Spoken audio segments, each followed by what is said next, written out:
Hello students, ನಾನು ನಿಮ್ಮ Teertha Prasad K, assistant professor in commerce. Advanced corporate accounting ಅಲ್ಲಿ ಒಂದು ಕ್ವಿಜ್ ಮಾಡಿದ್ದೆ ಲಾಸ್ಟ್ ವೀಕು. ಸೊ ಅದರ ಆನ್ಸರ್ಸ್ ನೋಡೋಣ. ಇದರಲ್ಲಿ 12 ಕ್ವೆಶನ್ಸ್ ಇದೆ, 2 ಪಾಯಿಂಟ್ಸ್ ಈಚ್. ಅದಕ್ಕೆ 3 days ಟೈಮ್ ಕೊಟ್ಟಿದ್ದೆ.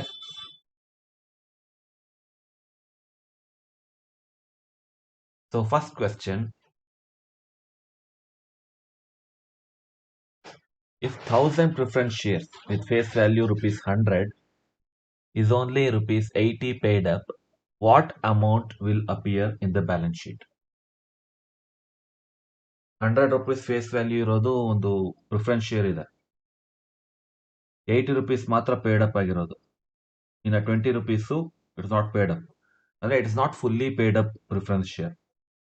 ಅಂದಮೇಲೆ ಬ್ಯಾಲೆನ್ಸ್ ಶೀಟ್ ಅಲ್ಲಿ ವ್ಯಾಲ್ಯೂ ಎಷ್ಟು ಬರುತ್ತೆ? 80 rupees ಅಪಿಯರ್ ಆಗುತ್ತಾ ಪೇಡ್ ಅಪ್ ಆಗಿರೋದು, ಅಥವಾ ಫೇಸ್ ವ್ಯಾಲ್ಯೂ 100 ಅಪಿಯರ್ ಆಗುತ್ತಾ? ನಿಮ್ಮ ಆನ್ಸರ್ ಏನು?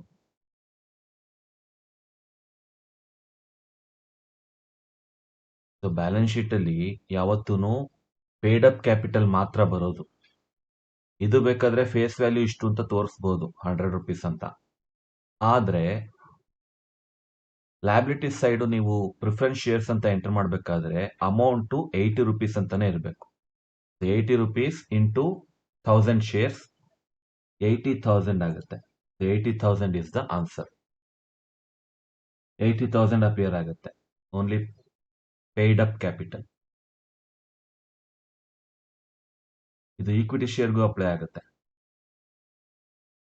Next: how do you pass journal entry for preference share final call money due for converting into fully paid shares? So ಕೆಲವೊಂದು questions ಅಲ್ಲಿ partly paid up preference shares ಅನ್ನ fully paid up ಆಗಿ convert ಮಾಡ್ತೀವಿ. ಅದಕ್ಕೆ ಏನ್ entry pass ಮಾಡ್ತೀವಿ? Journal entry ಹೇಗಿರುತ್ತೆ?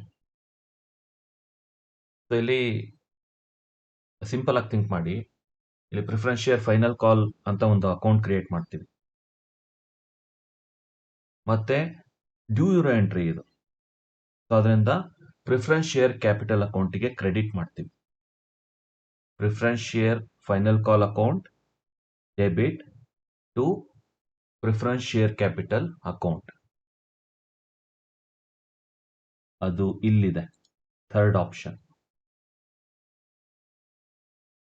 Preference share final call account debit to preference share capital account. Share holders ಬರಲ್ಲ ಇಲ್ಲಿ. ಶೇರ್ ಹೋಲ್ಡರ್ಸ್ ಯಾವಾಗ ಬರ್ತಾರೆ ಅಂದ್ರೆ ಅವ್ರಿಗೆ ಯಾವ್ದಾದ್ರು ಒಂದು ಅಮೌಂಟ್ ಡ್ಯೂ ಇದ್ದಾಗ, ಅಥವಾ ಅವರಿಂದ ಏನಾದ್ರೂ ಅಮೌಂಟ್ ನಮ್ಗೆ ಡ್ಯೂ ಇದ್ದಾಗ. So final call money fill up ಆಗ್ಬೇಕಾಗಿರೋದು ಪ್ರಿಫರೆನ್ಸ್ ಶೇರ್ ಕ್ಯಾಪಿಟಲ್ ಅಲ್ಲಿ, ಹೌದಾ? ಈಗ ಹಿಂದಿನ ಎಕ್ಸಾಂಪಲ್ ತಗೊಳ್ಳೋಣ. 100 rupees ಫೇಸ್ ವ್ಯಾಲ್ಯೂ ನಲ್ಲಿ 80 rupees ಪೇಡ್ ಅಪ್ ಆಗಿದೆ, ಇನ್ 20 rupees ಪೇಡ್ ಅಪ್ ಆಗಿಲ್ಲ. ಸೊ ನಾವು ಇದುವರೆಗೂ ಬ್ಯಾಲೆನ್ಸ್ ಶೀಟ್ ಅಲ್ಲಿ ಆ 80 rupees ಏನ್ ಪೇಡ್ ಅಪ್ ಆಗಿದೆ ಅದನ್ನ ಮಾತ್ರ ತೋರಿಸ್ತಾ ಬರ್ತಾ ಇದೀವಿ. ಸೊ ಫೈನಲ್ ಕಾಲ್ ಅಂತ ಹೇಳಿ ಇನ್ ಮಿಕ್ಕಿದ್ದ 20 rupees ಅನ್ನ ನಾವು ಕಲೆಕ್ಟ್ ಮಾಡಬೇಕು. ಸೊ ಕಲೆಕ್ಟ್ ಮಾಡಬೇಕಾದ್ರೆ ಫಸ್ಟ್ ಡ್ಯೂ ಅಂತ ಹೇಳಿ ಪ್ರಿಫರೆನ್ಸ್ ಶೇರ್ ಕ್ಯಾಪಿಟಲ್ ಅಕೌಂಟ್ಗೆ ಫಸ್ಟ್ ನಾವು ಕ್ರೆಡಿಟ್ ಅನ್ನ ಕೊಡ್ತೀವಿ. ಆಮೇಲೆ ಏನ್ ಮಾಡ್ತೀವಿ, ಆ ಫೈನಲ್ ಕಾಲ್ ಅಮೌಂಟ್ ರಿಸೀವ್ ಆದಾಗ bank account debit to preference share final call account ಅಂತ ಎಂಟ್ರಿ ಮಾಡಿ ಆ ಫೈನಲ್ ಕಾಲ್ ಅಕೌಂಟ್ ಅನ್ನ ಕ್ಲೋಸ್ ಮಾಡ್ತೀವಿ. ಸೊ ಹೀಗೆ ಬರುತ್ತೆ entry. So preference share capital account ಅದಕ್ಕೆ ಕ್ರೆಡಿಟ್ ಆಗುತ್ತೆ, ಮತ್ತೆ preference share final call account debit. Next: while arranging funds required for redemption, which of the following is not true? Not true. Securities premium account balance is used for redemption premium. ಇದು correct. Securities premium account ಅನ್ನೇ use ಮಾಡಬೇಕು redemption ಪ್ರೀಮಿಯಂಗೆ. ಸಾಕಾಗ್ಲಿಲ್ಲ ಅಂದ್ರೆ profit and loss account ಇಂದ ತೆಗಿಬಹುದು, divisible profits ಇಂದ ತೆಗಿಬಹುದು. Fresh equity share face value is adjusted towards redeemable preference share face value. ಇದು ಕರೆಕ್ಟೇ. ಈಕ್ವಿಟಿ ಶೇರ್ಸ್ ಏನಾದರೂ ಇಶ್ಯೂ ಮಾಡಿದ್ರೆ ಅದರಲ್ಲಿ ಈಕ್ವಿಟಿ ಶೇರ್ ಫೇಸ್ ವ್ಯಾಲ್ಯೂ ಅಂತ ಏನು ಅಮೌಂಟ್ ಬಂದಿರುತ್ತೆ ಅದನ್ನ ಈ redeemable preference share face value ಏನಿರುತ್ತೆ ಅದಕ್ಕೆ ಅಡ್ಜಸ್ಟ್ ಮಾಡ್ತೀವಿ. ಅದೇ ಪ್ರೀಮಿಯಂ ಅನ್ನ ಸೆಕ್ಯೂರಿಟೀಸ್ ಪ್ರೀಮಿಯಂ ಅಕೌಂಟ್ ಇಂದ ತೆಗಿತೀವಿ. Redeemable preference share face value adjusted only from P&L account. ಇಲ್ಲ, ಹಂಗೇನಿಲ್ಲ. P&L ಅಕೌಂಟ್ ಇಂದ ತೆಗಿಬಹುದು ಅಥವಾ ಯಾವುದೇ ಡಿವಿಸಿಬಲ್ ಪ್ರಾಫಿಟ್ ಇಂದ ತೆಗಿಬಹುದು. ಇದು ತಪ್ಪು. This is not true. So ಇದು answer. Which is not true ಅಂತ ಕೇಳಿರೋದಲ್ಲಿ, ಸೊ ಅದರಿಂದ ಇದು ಆನ್ಸರ್. ಪ್ರಿಫರೆನ್ಸ್ ಶೇರ್ ಫೇಸ್ ವ್ಯಾಲ್ಯೂನ P&L ಅಕೌಂಟ್ ಇಂದ, ಜನರಲ್ ರಿಸರ್ವ್ ಇಂದ, ಇನ್ಸೂರೆನ್ಸ್ ಫಂಡ್ ಇಂದ ಅಥವಾ ಯಾವುದೇ ಡಿವಿಸಿಬಲ್ ಪ್ರಾಫಿಟ್ ಇಂದ ತೆಗಿಬಹುದು. ಇನ್ನೊಂದು ಆಪ್ಷನ್ ಇದೆ, shortage amount will be transfer to CRR account out of divisible profits. ಇದು ಕರೆಕ್ಟ್. ಎಲ್ಲಾ ಕಡೆಯಿಂದ ಫಂಡ್ಸ್ ಅರೇಂಜ್ ಮಾಡ್ತಾರೆ. ಶಾರ್ಟೇಜ್ ಏನ್ ಬರುತ್ತೆ ಅದನ್ನ CRR ಅಕೌಂಟಿಗೆ ಟ್ರಾನ್ಸ್ಫರ್ ಮಾಡಬೇಕು. ಪ್ರಾಫಿಟ್ ಅಂಡ್ ಲಾಸ್ ಅಕೌಂಟ್ ಇಂದ ಅಥವಾ ರಿಸರ್ವ್ಸ್ ಅಂಡ್ ಸರ್ಪ್ಲಸ್ ಇಂದ ಟ್ರಾನ್ಸ್ಫರ್ ಮಾಡಬೇಕು CRR ಅಕೌಂಟ್ಗೆ. So this is not true. Fourth one, if preference shares are redeemed only by cash, how do you pass journal entry? So bank account ಅಂತೂ ಬಂದೇ ಬರುತ್ತೆ. Bank account credit ಬರುತ್ತಾ, debit ಬರುತ್ತಾ?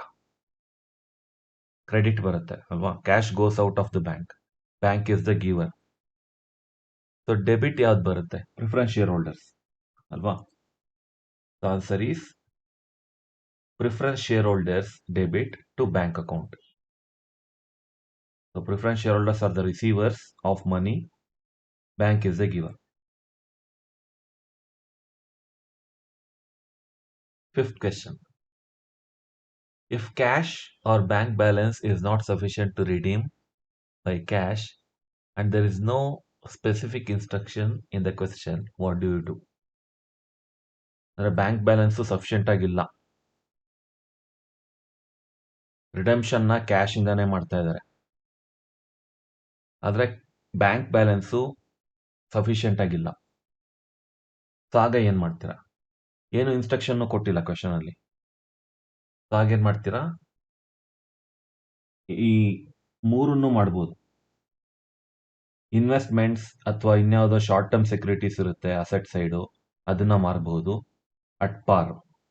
ಅವ್ರೇನು loss ಅಂತ ಏನು ಕೊಟ್ಟಿಲ್ವಲ್ಲ, ಅದರಿಂದ ಅಟ್ ಪಾರ್ ಅದು ವ್ಯಾಲ್ಯೂ ಎಷ್ಟಿದೆ ಅಷ್ಟೇ ಬರುತ್ತೆ ಅಂತ ತಿಳ್ಕೊಬೇಕು. No profit no loss. Equity shares ನ ಇಶ್ಯೂ ಮಾಡಬಹುದು at par. Bank overdraft raise ಮಾಡಬಹುದು.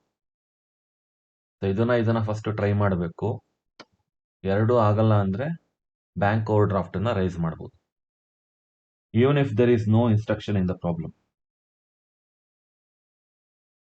ಸೊ ಆ ತರ ಸಿಚುಯೇಷನ್ ಬಂದಾಗ ಕ್ಯಾಶು ಸಫಿಷಿಯಂಟ್ ಆಗಿಲ್ಲ ಅಂತ, so first investments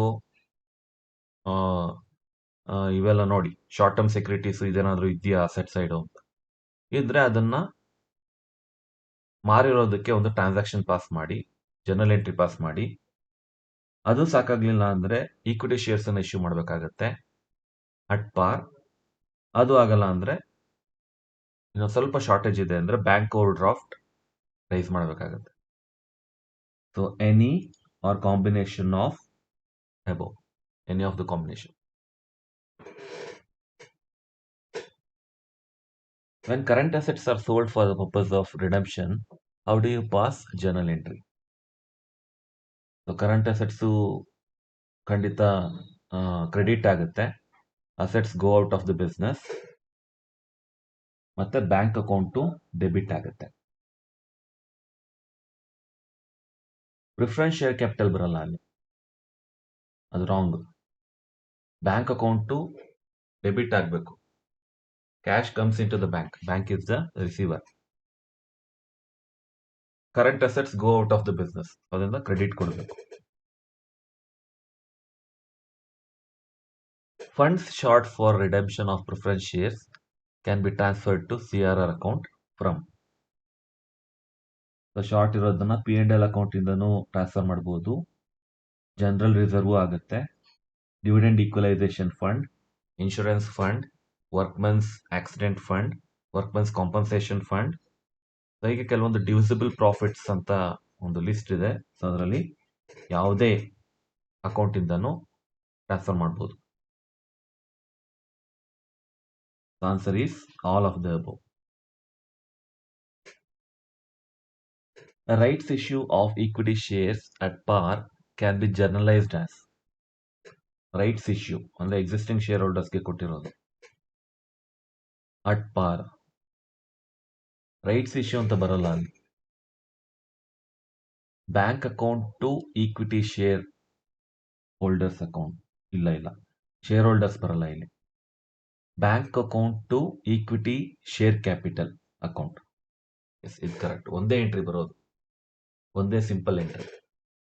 bank account debit ಆಗುತ್ತೆ, equity share capital account credit ಆಗುತ್ತೆ. ಎಕ್ಸಿಸ್ಟಿಂಗ್ ಶೇರ್ ಹೋಲ್ಡರ್ಸ್ಗೆ ಕೊಟ್ಟಿರೋದು. ಸೊ ಅದರಿಂದ ಡ್ಯೂ ಎಂಟ್ರಿ ಏನು ಬೇಡ. ಸೊ ಡೈರೆಕ್ಟ್ ಆಗಿ ಒಂದು ಸಿಂಪಲ್ ಎಂಟ್ರಿ ಬರುತ್ತೆ. What is rights issue? ಈಗ ತಾನೇ ಹೇಳಿದೆ, ಫ್ರೆಶ್ ಇಶ್ಯೂ ಅಲ್ಲ ಅದು. Issue of shares to existing share holders, ಅದನ್ನ ರೈಟ್ಸ್ ಇಶ್ಯೂ ಅಂತೀವಿ. What is CRR account? Capital redemption reserve ಅಲ್ವಾ? Capital redemption reserve. ಅದಕ್ಕೆ ಟ್ರಾನ್ಸ್ಫರ್ ಮಾಡಲೇಬೇಕು. ಏನು ಶಾರ್ಟೇಜ್ ಇರುತ್ತೆ funds. Basically what can be the source of redemption of preference shares? ಯಾವ ರೀತಿ ಮಾಡ್ಬೋದು ರಿಡಂಪ್ಷನ್? ಮತ್ತೆ ಪ್ರಿಫರೆನ್ಸ್ ಶೇರ್ಸ್ ಅನ್ನ ಇಶ್ಯೂ ಮಾಡಿ ರಿಡೀಮ್ ಮಾಡ್ಬೋದಾ? ಈಕ್ವಿಟಿ ಶೇರ್ಸ್ ಅನ್ನ ಇಶ್ಯೂ ಮಾಡಿ ರಿಡೀಮ್ ಮಾಡ್ಬೋದಾ? ಅಥವಾ ಕ್ಯಾಶ್ ಅನ್ನ ಪೇ ಮಾಡೋದ್ರ ಮೂಲಕ ರಿಡೀಮ್ ಮಾಡ್ಬೋದಾ? ಇದರಲ್ಲಿ ಯಾವುದೇ ವೇ ಮೂಲಕ ಮಾಡಬಹುದು. either A or B. The last question. Will preference shares appear in revised balance sheet after they are redeemed? Appear ಆಗುತ್ತಾ? ರಿಡೀಮ್ ಮಾಡಿದ್ದಾರೆ ಪ್ರಿಫರೆನ್ಸ್ ಶೇರ್ಸ್ ಅನ್ನ. ರಿಡೀಮ್ ಮಾಡಿದ್ಮೇಲೆ ರಿವೈಸ್ಡ್ ಬ್ಯಾಲೆನ್ಸ್ ಶೀಟ್ ಅಲ್ಲಿ ಅದು ಅಪಿಯರ್ ಆಗುತ್ತಾ? ಖಂಡಿತ ಇಲ್ಲ. ಯಾವ ಪ್ರಿಫರೆನ್ಸ್ ಶೇರ್ಸ್ ಅನ್ನ ರಿಡೀಮ್ ಮಾಡಿದಾರೋ ಅದು ಡಿಲೀಟ್ ಆಗುತ್ತೆ ಬ್ಯಾಲೆನ್ಸ್ ಶೀಟ್ ಇಂದ. ಇದೊಂದು ಫೀಡ್ಬ್ಯಾಕ್ ಕೇಳಿದ್ದೆ ನನ್ನ ವೇ ಆಫ್ ಟೀಚಿಂಗ್ ಬಗ್ಗೆ. ಪಾಸಿಟಿವ್ ಆಗಿ ಆನ್ಸರ್ ಮಾಡಿದ್ರ ತುಂಬಾ ಜನ. Thank you. ಹೀಗೆ ಕ್ವಿಜ್ ಅನ್ನ ಅಟೆಂಡ್ ಮಾಡ್ತಾ ಇರಿ.